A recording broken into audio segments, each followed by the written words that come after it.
Me chamo Ednardo Queiroz, tenho 38 anos. Sou professor e sou coordenador. Eduarda, nós estamos onde? Antigamente, né, era chamada o bairro Picada, né, que é a antiga Rua Manuel Pereira, que vem desde o Maracanaú até o Santo Antônio, né? E depois de alguns anos para cá, que ela foi quebrada, né? Ela passou a ser Maracanaú, passou a ser Professor José Henrique e passou a ser Horto. Que é a problemática sobre o saneamento? Ela se dá exatamente onde? Então ela se dá do Alto da Mangueira até chegar aqui a nossa região Picada. Nós nunca tivemos saneamento. Nosso saneamento é fossa no fundo do quintal das nossas casas. Até então, tem muitas casas que não tem fossa. Os dejetos iam para a rua. E hoje melhorou um pouco, melhorou. Mas a nossa situação crítica maior é no inverno. Né? Quando transborda, quando vem o excesso de dejetos, né, que sai de dentro das fossas. Você mora aqui desde quando? Há 38 anos. Você nasceu aqui? Nasci aqui. Então, quando você disse que sempre tivemos problemas? Sempre tivemos com problemas. Eu Desde que nasceu? sei dizer bem que desde que eu nasci. Antes a situação da gente era pior porque assim, como as fossas são pequenas, qualquer tipo de volume de água que aumentasse o nível da fossa, ela estourava. Só que aí, a chuva levava os dejetos e depois a gente secava e é aquele processo. Só que uma casa passa para outra.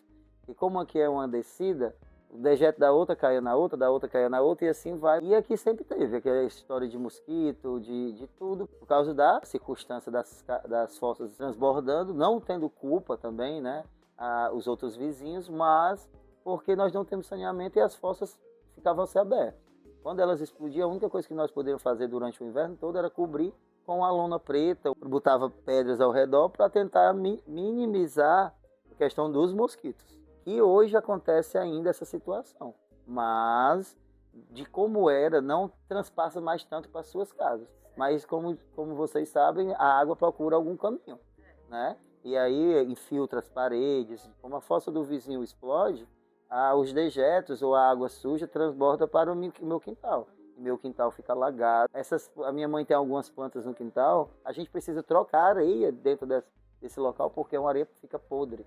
Logo quando surgiu o Vila das Flores, né, o conjunto habitacional, nós não tínhamos fósseis, nossos dejetos caíam na Rua 10, aqui.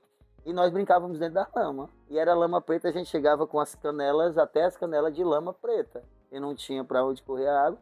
E como você perguntou, o que é que acontecia? Impinjas, micoses, a conhecida frieira. E quando era o inverno, piorava. Mas nós estávamos lá brincando mesmo. A situação de melhorar a situação, assim, ameniza só depois do inverno. Porque assim, no inverno ela sempre vai explodir, porque a capacidade das fossas são poucas. As águas das outras pessoas caem lá fora, como vocês viram. Água de banho, água de lavar louça, não dá para cair na fossa, se nessa fossa está transbordada todo dia. A única fiscalização que passa aqui no nosso bairro, no nosso município, é a SUCAM. Ela sim viu a situação toda daí, ela viu transbordando as coisas, ela subiu na escada para ver como estava acontecendo as coisas aqui pro lado da minha mãe. Mas a única coisa que ela disse, mãe, a única coisa que a SUCAM disse foi o quê? Precisava de denúncias. Tá entendendo? Ela disse, olha, a gente está vendo a situação, coloque isso aqui e tal, mas vocês precisam denunciar.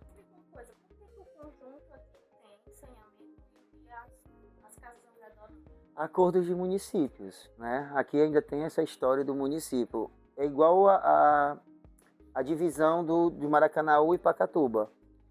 Há 38 anos que eu morava aqui, antes, na época do meu pai, não se tinha asfalto porque ficava briga. É de Maracanaú, é de Pacatuba. É Maracanaú, é Pacatuba. E aí não entrava em acordo, e assim passava. E aí depois de muita luta foi feito. O mesmo processo acontece no saneamento. Nós não tínhamos água encanada. E foi um processo todo para cavar esses buracos para ter água encanada. E aí, na época, era para ter feito logo saneamento. Mas não teve aquela pessoa que chegasse a fim e lutasse pelos direitos. Não teve. Pois e o município de Maracanaú? Já tentaram conversar com eles? Porque também a gente sabe que esse processo de saneamento básico geralmente também fica a cargo da Ambiental Ceará, que é do Estado. Né? Como é que funciona que é? Olha, eu vou dizer assim, eu nunca fui. Eu, Ednardo Queiroz, mas assim, porque aqui sempre teve aquela coisa, essa comunidade toda é uma comunidade antiga. É aquele negócio de confiar no vereador. Não, o vereador vem, a gente vota nele e ele faz. Aqui ainda tem essa, só que não é bem assim. Se a gente não lutar pelos nossos direitos, fazer um abaixo-assinado e correr atrás, não sai. E é o que acontece ainda hoje, é esse processo. Pra gente, pra alguns vizinhos tá tudo ok, até que não mexa com você. Quando mexe com você, você se incomoda e começa a fazer o movimento. Mas enquanto tá tudo ok, então é isso que acontece aqui. Entre aspas, né? É, que tá camuflado como falando do ok, né? E aí, tá tudo bem, não tá mexendo no meu, não tá atrapalhando a minha água. Então pronto, é o que acontece atualmente.